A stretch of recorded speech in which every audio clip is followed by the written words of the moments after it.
Let's drink like the Romans did. Posca. All right, so this is another vinegarized beverage. It's basically Switchel's great. I would say it's not even that great of a grandfather. They're not that far related. They're more like cousins, really. But All anyway. right, so we're starting off with how much water, Brian? It is 34 ounces, which is a liter of water. Basically, this recipe came to us in metric, so we had to make the conversion to U.S. customary, and now we're making both conversions back to you. So there you go. And to this water, we are going to add red wine vinegar. Happen to have a bottle of that. We're going to do 7 ounces, which is also roughly 250 milliliters. Pretty sure you could... No, 200 milliliters. You said it wrong. You could estimate these things like 8 ounces of vinegar, and it's not that crucial. But I'm going to do 7 because that's what the recipe calls for. And I have been known to not follow recipes, even though I tell people to follow recipes all the time. An optional ingredient is herbs. I mean that this is rosemary, which I happen to grow in the garden, seem to be appropriate. So we're going to just toss those unceremoniously in there. Yes, I did wash them prior. They say you could use like mint or coriander too. Yeah. Shockingly, I am not growing mint nor coriander at How this are you time. not growing mint? I don't know. Probably because I haven't planted it in the new house yet. Okay, that trouble. See, they're not going to achieve their destiny. Do you need to bend them? I'm going to bruise them. Violence sometimes is the answer. My hands don't fit in there. Okay. Well, Can you make that fit? If it's not in the water, it's not getting in the Posca. So it's kind of, it's a thing. We got a knife if you need to cut it. it was more violent. It's still not in the water. Okay. They're going to float. All right. There's nothing I can do about that unless you put them in a bag and put a weight and bleh. All right. We're not doing that. 7 ounces red wine vinegar. I'm sure you could use other vinegars. They actually say you could use sour wine, which is sour wine not vinegar? It would seem like it would be, but what do I know? Next up is salt. 4 grams or 3/4 of a teaspoon. Right. For that, get out my little tiny scale. You know what? 3/4 of a teaspoon. I'm just going to do 3/4 of a teaspoon. Right there. This is a quarter, so I got to do 3 of these. There you go. There we go.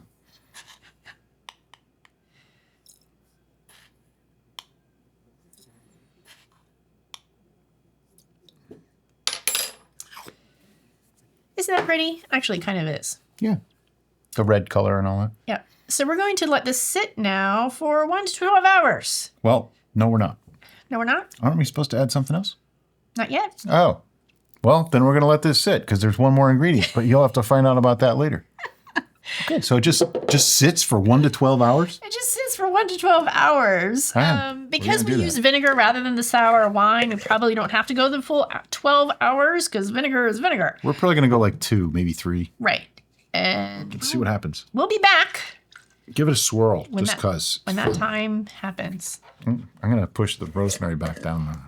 All right, well, Brian is messing with the rosemary. I'm going to talk a little bit about some additional options. We talked about the other herbs that could be added, but traditionally, they also added stale bread. Now, this just seemed weird for Brian, I said no. but we're not Roman soldiers, so the nutritional base of the stale bread and the economy of the stale bread is not necessary for us at this time. They did it for body, though. And I think that's weird because I don't like stuff floating in my He does not. drinks. This is probably going to have enough stuff, but we're going to strain it, so don't worry about that. this gets strained. But yeah, no stale bread. But if you want to, stick in some stale bread.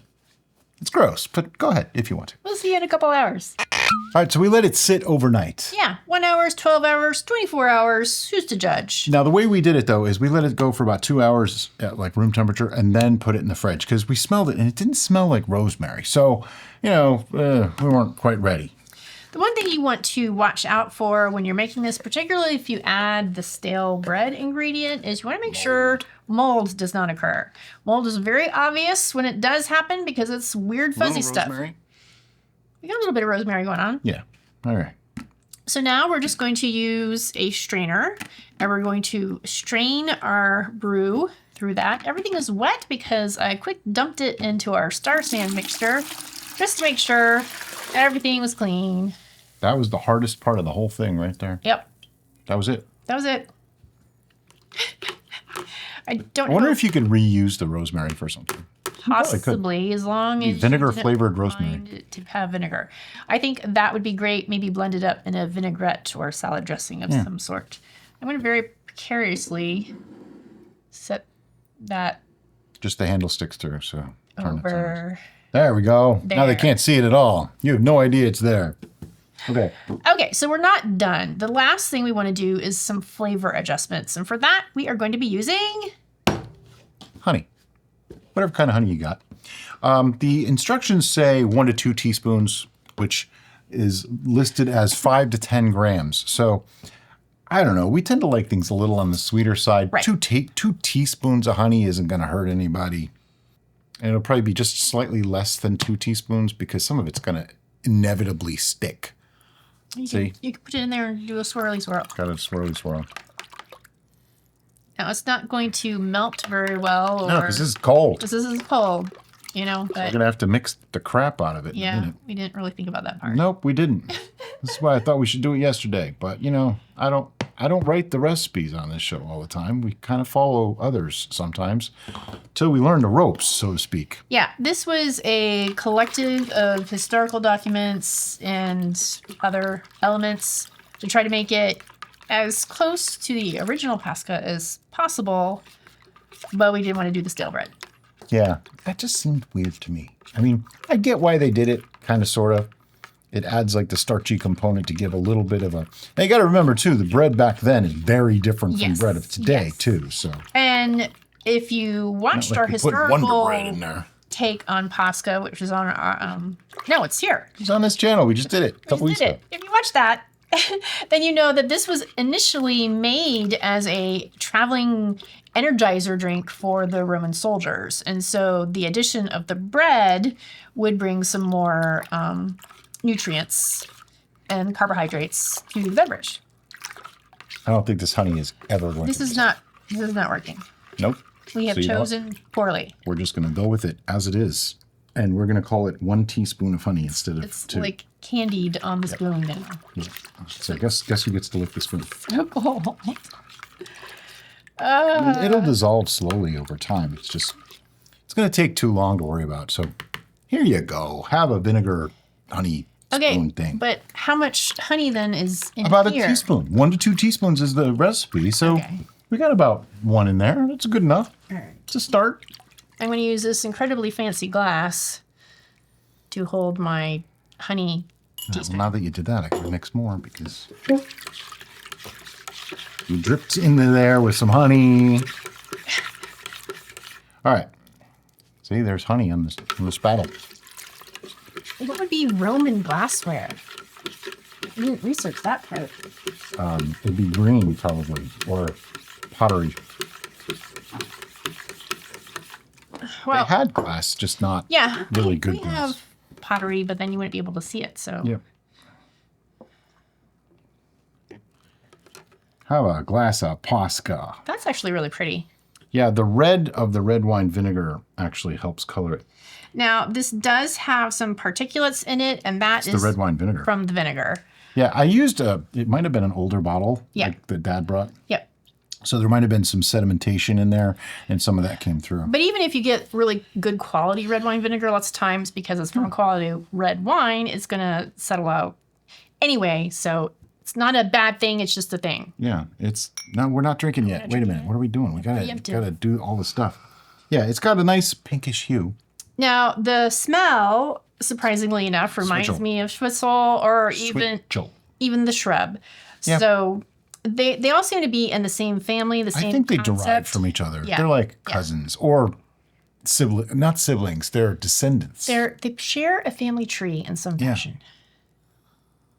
On the smell, though, I get a little bit of rosemary. Yep, I get and, a little bit of the honey too. Yeah, a little bit of the sweetness Yeah. from the honey, and the even the vinegar kind of comes across as a sweet thing rather than a harsh thing. Right. But I like vinegar. Definitely do not use distilled vinegar in this. No, that would be gross. That would be gross. You want to stick with the red wine version, and Well, you could branch out. Balsamic might be nice too. the higher quality, probably Yeah. the better the end product. And that goes without saying for most things that you make. The higher quality your ingredients, the higher quality your final product. Now, Now,